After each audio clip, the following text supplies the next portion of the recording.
Hello everyone. व्याकरण की ही श्रृंखला को आगे बढ़ाते हुए आज हम लोग लिंग पढ़ेंगे। लिंग मतलब जेंडर। देखो बच्चों, इंग्लिश में आप देखते हैं हमारे पास जेंडर 3 होते हैं।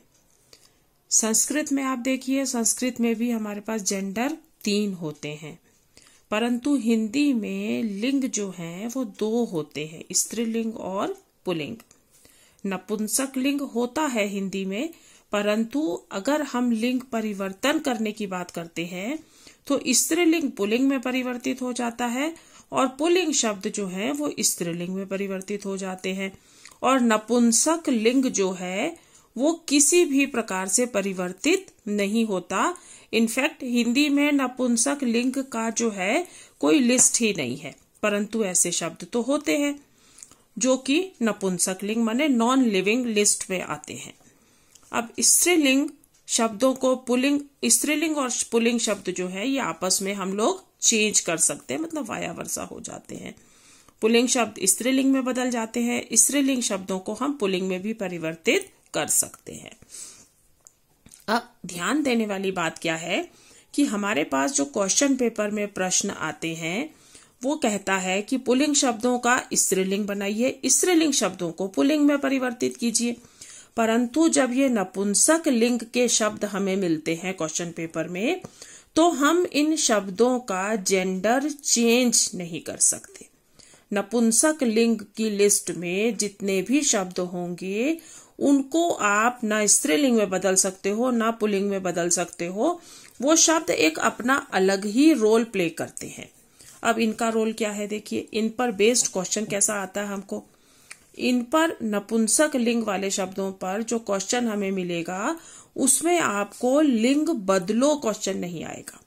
उसमें आपको जो प्रश्न आएगा वो प्रश्न कहेगा लिंग पहचानो। देखिए, हिंदी व्याकरण में एक सूची और होती है जिसमें कुछ ऐसे शब्द होते हैं जिनका लिंग चेंज नहीं होता। ऐसे शब्दों का लिंग केवल पहचाना जाता है, मात्र आप उन्हें पहचान सकते हैं। अब आप इन्हें पहचानेंगे कैसे, ये सबसे बड़ा प्रश्न हमारे सामने है, क्योंकि इनका कोई लिंग तो चेंज होता नहीं है। आप कैसे कहोगे कि ये स्त्रीलिंग है या ये पुल्लिंग है? प्रश्न आपसे यही पूछा जाएगा कि दिए हुए शब्दों का लिंग पहचानो। अब जैसे बाल्टी है, पहाड़ है, बाल्टी है, पेड़ है, पुस्तक है, कलम है, घड़ी है, ये सारे शब्द इस नपुंसक लिंग की लिस्ट में आएंगे।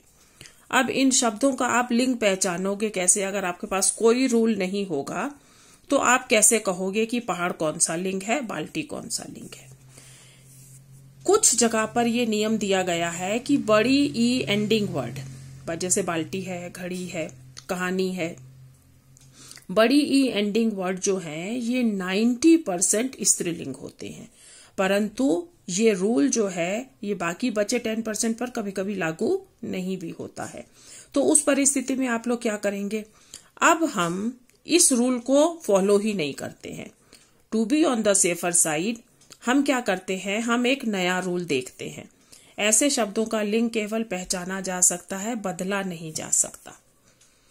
अब एक रूल ये कहता है कि बड़ी ई एंडिंग वर्ड जो है वो स्त्रीलिंग होते हैं, परंतु हर शब्द पर ये लागू नहीं होता। 80 to 90% ये रूल फॉलो आप कर सकते हो, परंतु इसके बाद आप क्या करेंगे? तो to be on the safer side हम एक और रूल देखते हैं। ये देखिए, रूल कहता है कि जिस शब्द का लिंग पहचानना हो उस शब्द के साथ क्रिया लगाकर 2 वाक्य बनाइए, एक स्त्रीलिंग का और एक पुल्लिंग का। सपोज आपके पास शब्द है पेड़ और क्रिया हमने ले ली टूटा।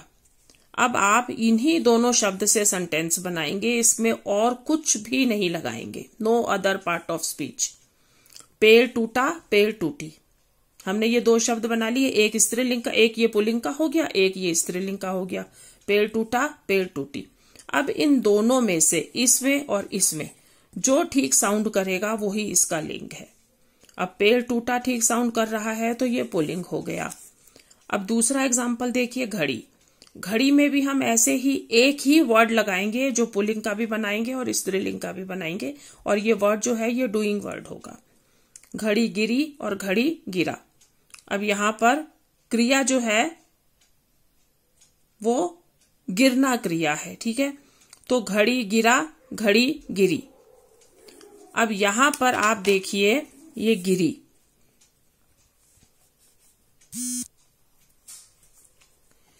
अब यहां पर आप देखिए घड़ी गिरा, घड़ी गिरी।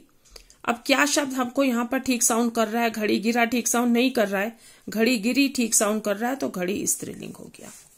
अगला एग्जाम्पल हम देखते हैं, विद्यालय खुला, विद्यालय खुली। अब खुल यहां पर हमारे पास डूइंग वर्ड था, तो विद्यालय खुला, विद्यालय खुली। अब दोनों में से क्या ठीक साउंड कर रहा है? वही इसका लिंग हो जाएगा। जो शब्द स्त्रीलिंग या पुल्लिंग की सूची में नहीं आते उन पर यह रूल, केवल उन्हीं शब्दों पर यह रूल लागू हो सकता है। जो शब्द स्त्रीलिंग और पुल्लिंग की लिस्ट में आते हैं उनके लिए ये वाला रूल आप फॉलो नहीं करेंगे। ये रूल केवल आप वो थर्ड वाली लिस्ट का फॉलो करेंगे, नपुंसक लिंग वाली, जो कि हिंदी में नपुंसक लिंग के नाम से जाना नहीं जाता है, वो संस्कृत में जाना जाता है, वो इंग्लिश में जाना जाता है न्यूटर जेंडर, परंतु हिंदी में हम सिर्फ स्त्रीलिंग और पुल्लिंग पढ़ते हैं। तीसरी वाली लिस्ट का कोई नाम नहीं है, परंतु प्रश्न उस पर बेस्ड आता है, और प्रश्न कहता है लिंग पहचानो, और लिंग पहचानने के लिए आप उन शब्दों को इस तरीके से उसका लिंग फाइंड आउट करेंगे। Thanks for today.